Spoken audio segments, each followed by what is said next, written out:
дөрүүлсэн Сүхбаатар сая ярьж байна. Одоо авраг болоё гэсэн чинь хүсэлтэй өөрт нь мэдээж байсан байж таараа.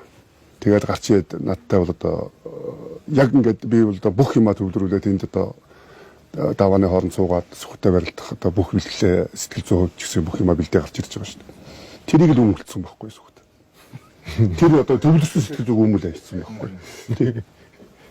Тэгээ гарч ирээд одоо ингээд тэр өөрийнхөө одоо бодол саналыг надад яриад одоо бид нар олон жил барилднаа гэд ингээд энэ жил одоо нэг найз нэгээд ингээ авраг болчихвол дараа жил одоо бид нар олон жил харах юм чи бид тэр одоо бас наадам юм дээр болдог юм одоо байх байлгүй. Гү чи тийм байхгүй чи зүгээр барилд. Тэгээд ерөөс ингээл тэр хооронд тэр миний тархинд байсан юм байхгүй би сэтгэлийн юм байхгүй юм болчихж байгаа байхгүй. Арслан Сүхбаатар өсгөө ирнээр сэрүүн өмөрцтэй болоод авсан.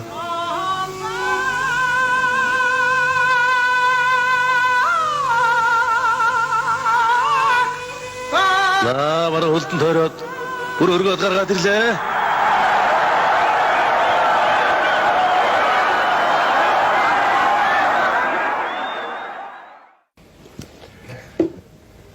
Тэгээ Сүхбаатар их сон дээр хөл аваад хайчаад сүхчийн хүн хайчаад тэгээ тийшээ алгуулдаг юм шүү дээ. Тэр цогров. Тэг чи намайг ингээд араас тэмчээд тосод байгаа байхгүй. Тэгээ тийм байдалд орсон юм чи би яах юм магадгүй урдаас хараад зогсож гар явах байсан баг тий. Хоон зогсож байгаа нь яах хөл юм. Тийм л юм болсон байхгүй.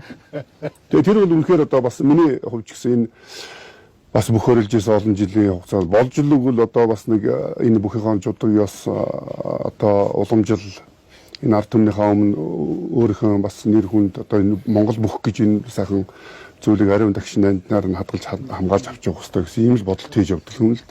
Тэгээ миний одоо энэ бүхий одоо олон жилийн барилдаан наадмын одоо энэ түүхэнд бол бас нэг тийм сэтгэл имзэглүүлж үлдсэн ийм зүйл.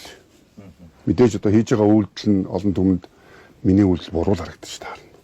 Тийм ээ. Тий. Би бол сая товчхон одоо ойлгомжтой байдлаар хэллээ л гэж бодож байна. Тэгээд ийм л барилдаан болсон.